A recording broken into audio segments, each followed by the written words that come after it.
quand on parle de ressources, on pense à des ressources humaines qui pourraient être contributives à l'accompagnement thérapeutique de proximité.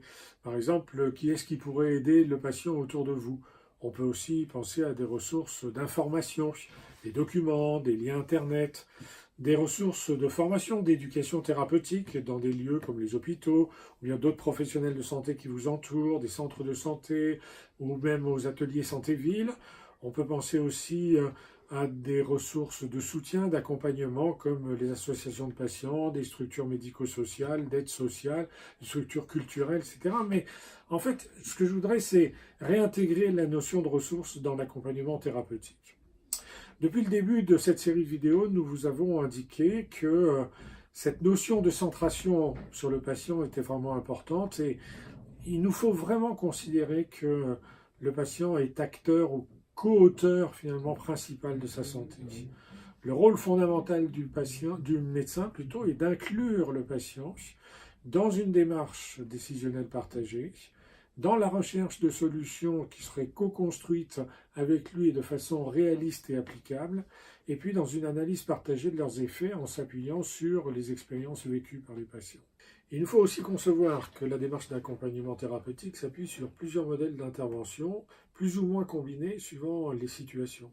Par exemple, on utilise le modèle de l'éducation thérapeutique, le modèle aussi de l'entretien motivationnel, la psychologie cognitive, la psychologie cognitivo-comportementaliste, mais toutes ont une finalité commune qui est de faciliter l'inclusion sociale, scolaire et professionnelle des patients. Alors les ressources, eh bien, elles complètent le mode d'accompagnement au long cours des personnes malades chroniques. Et il revient donc au médecin qui veut s'engager dans des pratiques éducatives et des pratiques d'accompagnement thérapeutique de proximité de se mettre dans des conditions particulières. D'abord, la disposition première, c'est celle de la posture. Avoir une posture qui passe de celle de la prise en charge à celle de l'accompagnement dans le temps des aspirations et des besoins des patients. Ensuite, c'est tisser des liens avec les différentes professions autour de soi qui peuvent contribuer à cet accompagnement dans un esprit de clairvoyance en facilitant finalement le parcours du patient, ce qui lui permet de trouver du sens dans les rencontres qu'il va faire avec ses professionnels de santé. Accepter aussi de ne pas être le guide, celui qui pourvoit toutes les solutions, mais co-construire avec le patient des solutions et finalement lui donner ce pivot central de la construction des nouvelles solutions. S'ajuster au mieux avec les compétences de communication des patients, et on a vu l'importance de la littératie en santé, de prendre en compte les difficultés que les personnes peuvent avoir pour faire avec ce qu'elles savent finalement et pas toujours très bien comprendre les propositions qu'on leur fait. S'intégrer et intégrer la traçabilité des actions d'accompagnement dans un cheminement. L'histoire de l'accompagnement, c'est pas résoudre une situation, finalement ça c'est plutôt du domaine thérapeutique, mais c'est partir de la situation pour construire ensemble un cheminement et tracer ce cheminement.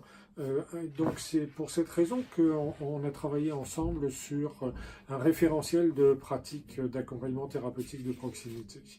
Et puis considérer que la personne accompagnée a des compétences à faire des choix elle-même et qu'elle est co-actrice de son accompagnement.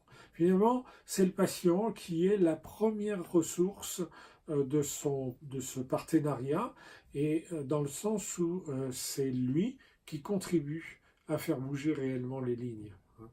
L'accompagnement est centré sur la situation, il est orienté sur des ressources et plutôt que de chercher à corriger des erreurs, eh bien, il faut augmenter les ressources d'appui de la personne, c'est-à-dire que à ce moment-là, l'aide devient ce qu'on dit capabilisante. C'est finalement, les ressources font partie d'un environnement qui est un environnement capacitant qui aide les patients à mieux trouver des solutions pour eux-mêmes dans leur vie quotidienne.